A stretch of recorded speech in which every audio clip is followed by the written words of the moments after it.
في يوم من الأيام كنت قاعدة عادي بقلب على انستجرام، وفجأة طلعلي فيديو لإنفلونسرز بيتكلموا عن تل أبيب، وقد ايه الناس هناك ناس لطيفة، وقد ايه الجو هناك حلو وبحر وأكل والدنيا رايقة خالص. يمكن بعض منا عدى عليه فيديوهات زي دي، ويمكن برضو الفيديوهات دي كان بيعملها انفلونسرز ممكن يكونوا أحيانا عرب كمان، يعني ناس بيتكلموا لغتنا وبيلبسوا زينا وبيقولوا الكلام ده. ممكن تكونوا حسيتوا باستغراب شوية للفيديوهات دي، بس في الآخر عديتوها عادي، عملتوا سكرول ليها.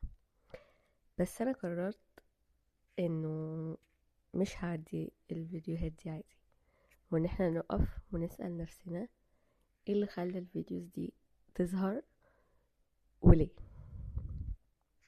يمكن اتكلمنا في الحلقة اللي فاتت، لو ما شفتهاش شوفوها، عن الصورة الذهنية اللي بيحاولوا يرسموها لينا، بس عدينا عليها عادي كده، يعني عدينا عليها بسرعة. فأنا قررت ان احنا الحلقة دي نتعمق فيها شوية.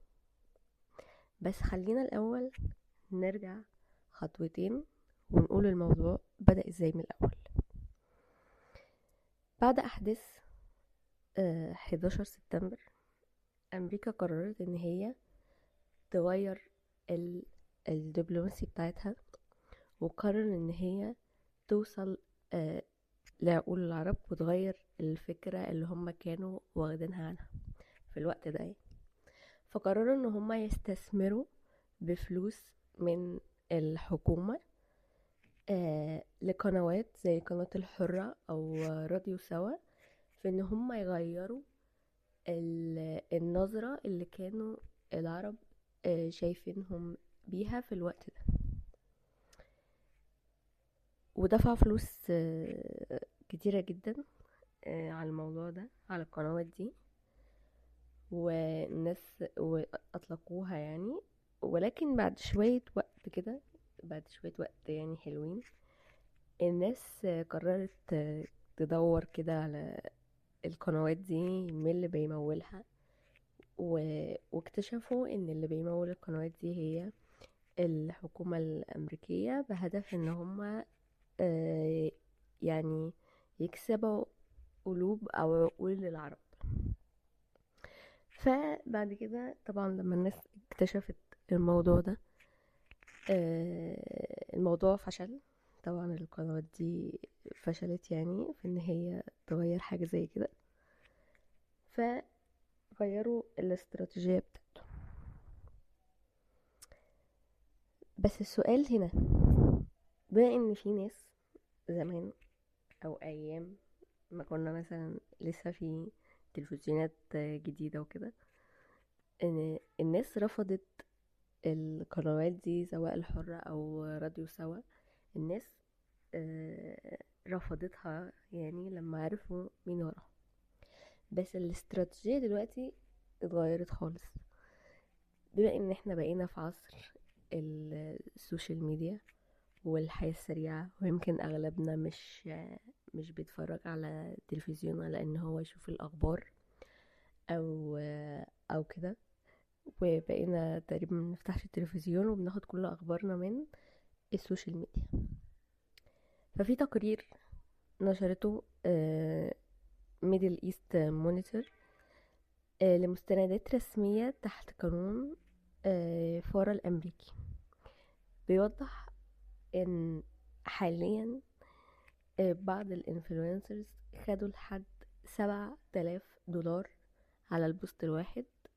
يعني أمريكا وإسرائيل بيدفعوا للانفلونسرز لحد $7,000 للبوست الواحد، بس علشان ينظفوا صورة اللي ما يتسموش على السوشيال ميديا. ودي يعني يمكن مش كلام خلاص، يعني دي وثائق تقدروا تدوروا عليها وموجودة. بس احنا يعني المرة دي يمكن ما سألناش مين اللي ورا الانفلونسرز اللي كل حين كده بيطلعوا يقولوا لنا ان المكان هناك الفايبس بتاعته حلوة، او ان هو مكان لطيف ان احنا نروحه او كده. ويمكن انا شخصيا اول مرة خدت بالي او ظهر لي فيديوهات زي دي، حسيت باحساس غريب جدا. يعني ازاي ناس ممكن يكونوا بيتكلموا آه عربي، ناس من عندنا، يعني ناس بيتكلموا زينا، بيتكلموا لغتنا، بيلبسوا لبسنا، ويقولوا عن المكان ده ان هو مثلا فايبس، او ان المكان ده حلو، او مش عارفه ايه. يعني احساس غريب جدا. عشان كده لازم يعني نبقى واخدين بالنا قوي من ايه اللي بيظهر لنا ومين وراه، او مين المستفيد ان احنا نصدق. طبعا كلنا عارفين مين المستفيد ان احنا نصدق الكلام ده يعني. بس في فرق ما بين مثلا القنوات اللي هي زي ما قلت لكم الحرة او راديو سوا، ما بينها وما بين دلوقتي. يعني يمكن احنا دلوقتي منغمسين قوي في السوشيال ميديا والريلز، وان احنا بنقعد نقلب بالساعات على السوشيال ميديا بين محتوى كتير جدا. فيمكن ما بناخدش بالنا. يعني يمكن راديو سوا او قناة الحرة كانت حاجات واضحة، يعني وقف التلفزيون يعني داخلة في كل البيوت وواضحة، ويعني في وشنا كده. لكن يمكن الانفلونسرز او الحياة اللي احنا بقينا عايشينها حاليا وسط كم الكونتنت الرهيب اللي على السوشيال ميديا، اللي هدفه ان هو يشد انتباهنا ونقعد نسكرول عليه بالساعات يعني. فاحنا يمكن بنعدي كده حاجات كده بتعدي علينا مرور الكرام، ويمكن حاجات بيبقى المفروض ان احنا نقف عندها يعني. ف لكن اللي انا عايزه اقوله يعني ان الانفلونسر دلوقتي الحاجات اللي زي الفيديوز اللي انا قلتلكوا عليها دي بتعدي كده وسط الحاجات التانية اللي احنا بنشوفها، زي الكونتنت بتاع الاكل او السفر او مش عارفه ايه. واكيد هما مش هيطلعوا يقولوا يعني ان احنا مدفوع لنا علشان نقول الكلام ده، يعني عشان مش منطقي. بس الحاجه الواضحه ان امريكا والناس التانية دول غيروا الاستراتيجية بتاعتهم 180 درجة، من استثمار في قنوات و...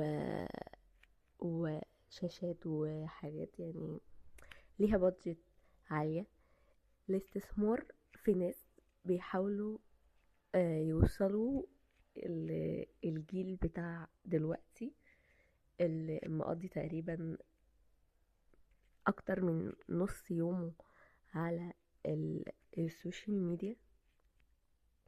فالهدف والاسلوب بتاعهم اتغير تماما، ولازم نبقى واخدين بالنا من كل حاجة.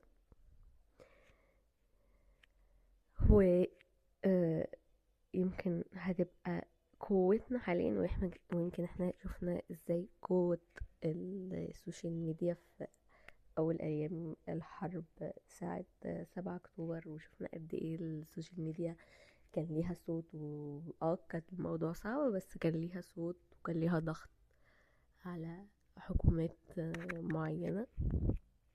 والقوة يمكن بتاعتنا مش هتكون في رفض كل اللي بيظهر لنا، ولكن في ان احنا ندور ورا الحاجات اللي احنا بقينا بنشوفها، وما نعديش اللي ما يتعداش. واي حاجة نحس ان هي غريبة او او موجهة او كده نقف وندور وراها. احنا عندنا وقت فاضي جدا ان احنا ندور، فدوروا يا جماعة ورا الكونتنت اللي انتوا تحسوه غريب بيظهر لكم.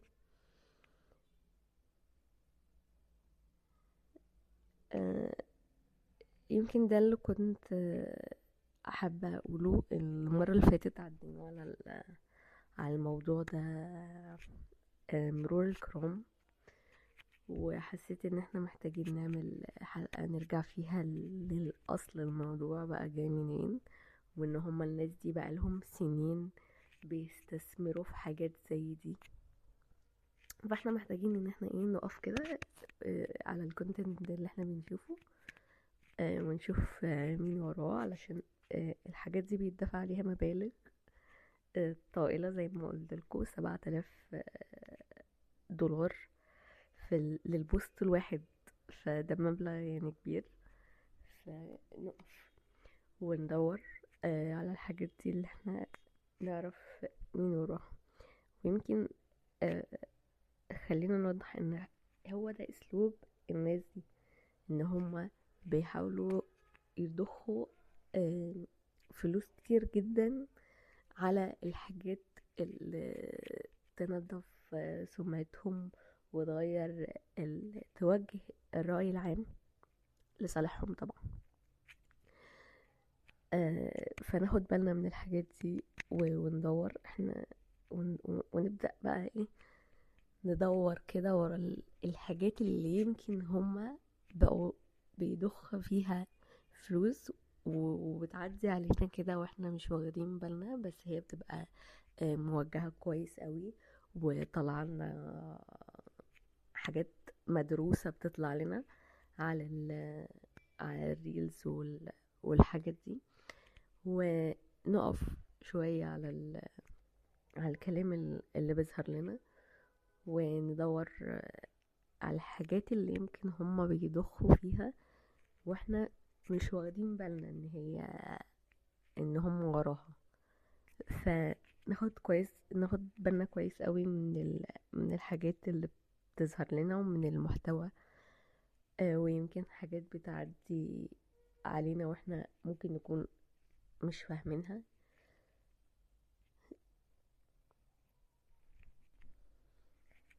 فبس حبيت ان انا ناخد نظرة اعمق شوية عن الحلقة اللي فاتت عن المرة اللي فاتت. لو مش شفتش الحلقة بتاعت المرة اللي فاتت شوفوها. وحبيت ان انا اجيب لكم اصل الموضوع، وان الموضوع ده بيتعمل من زمان، ما جاش من دلوقتي فجأة استثمروا في الحاجات دي، لا الموضوع ده بيحصل من زمان جدا. فحبيت ان احنا ناخد نظرة كده اعمق شوية عن المرة اللي فاتت. وياريت ما تنسوش تعملوا لايك وشير وسبسكرايب عشان تشوفوا الحلقات الجديدة اللي بتنزل، وتشوفوا الحلقة اللي فاتت. وحابة اختم الحلقة دي بكوت للعظيم محمود درويش، من قصيدة بطاقة هوية. سجل أنا عربي ورقم بطاقتي 50,000 وأطفالي 8 وتاسعهم سيأتي بعد صيف، فهل تغضب؟